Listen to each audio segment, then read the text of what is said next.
What is the most important truth a father can teach his son? What wisdom must he share about the world his son is about to inherit, and the body he will inherit it in? In a letter of breathtaking power, vulnerability, and love, the journalist and author Ta-Nehisi Coates sets out to answer this question for his own teenage son. His book, Between the World and Me, is not a book of advice. It is a work of testimony. It is a father's attempt to explain the profound, beautiful, and often brutal reality of living in a black body in America. This is one of the most important books of the 21st century. It is not an easy read, but it is an essential one. Today on Geeky Philosopher, we are not just summarizing a book, we are bearing witness to a profound philosophical meditation on history, on identity, and on the search for a way to live freely and consciously in a world built on a dangerous dream. The first and most central theme of the book is the body. For Coates, history is not an abstract concept found in textbooks. History is a physical, visceral force that is enacted upon the human body. He writes to his son, in America, it is traditional to destroy the black body. It is heritage. He argues that the entire concept of race was invented not as a biological reality, but as a political one. It was a story created to justify the plunder, enslavement, and destruction of black bodies for economic gain.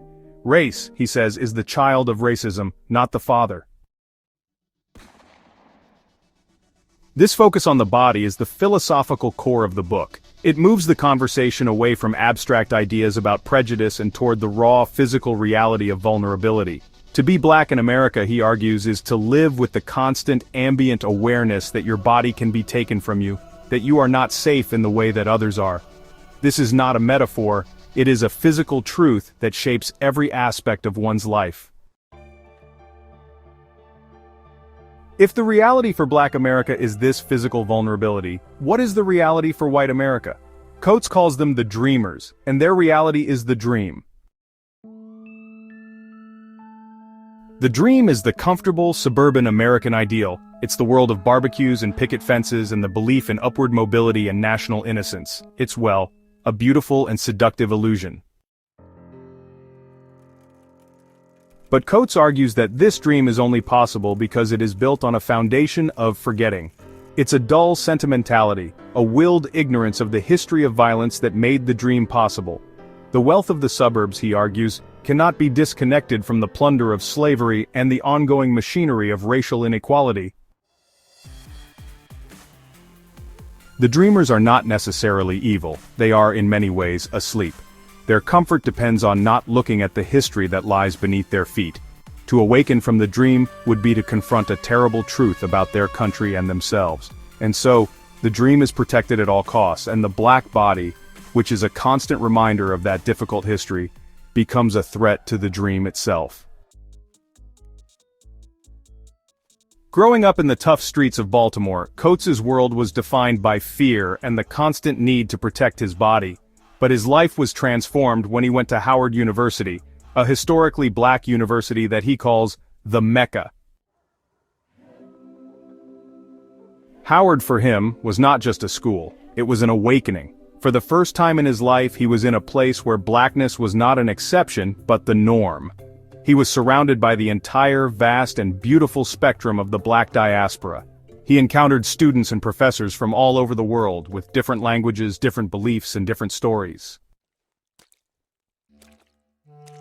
At the Mecca, he devoured the books in the library.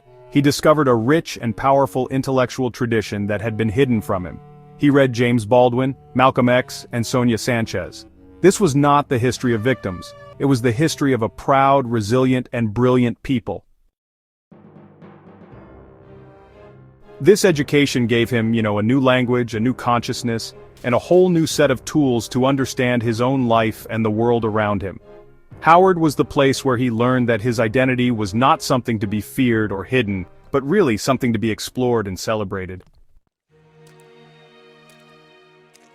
One of the most challenging philosophical arguments in the book is Coates's deep skepticism of easy hope and optimism. He tells his son that he just cannot promise him that things will get better. He can't promise him that justice will prevail, that the arc of the universe bends towards justice. To do so, he believes, would be a lie. it would be to offer his son a comforting illusion, just another kind of dream.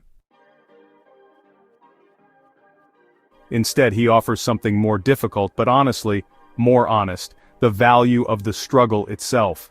The goal is not to believe in the certainty of a future victory, the goal is to live with clear eyes in the present, to struggle, to question, to fight for your own consciousness and the freedom to live in your own body without the anesthesia of a comforting lie. He writes, "I am not a cynic, I am a skeptic." His is not a message of despair, but really it's a call for a radical and unflinching honesty. The struggle is its own reward, because it is the only authentic way to live in a world that is built on a foundation of illusions. Between the World and Me does not offer a neat 10-step plan to end racism. It does not offer a hopeful vision of a post-racial future. Its gift is something far more profound. It is a work of testimony. It is an act of love from a father to a son. And it is an invitation to see the world and America with new eyes. The book is, a call for a national reckoning with the physical reality of our history. But honestly, it is also a personal call to action. It's a call to live a life of conscious questioning, to find your own Mecca, to build your own intellectual and spiritual toolkit, and to have the courage to live with the difficult, unresolved questions.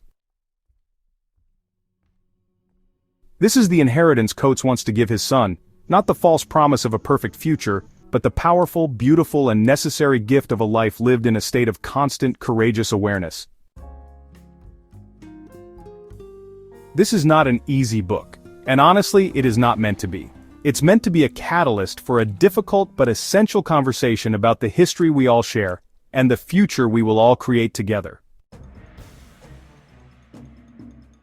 If you are someone who is not afraid to engage with the difficult, vital, and transformative conversations that shape our world, then you are a part of this work.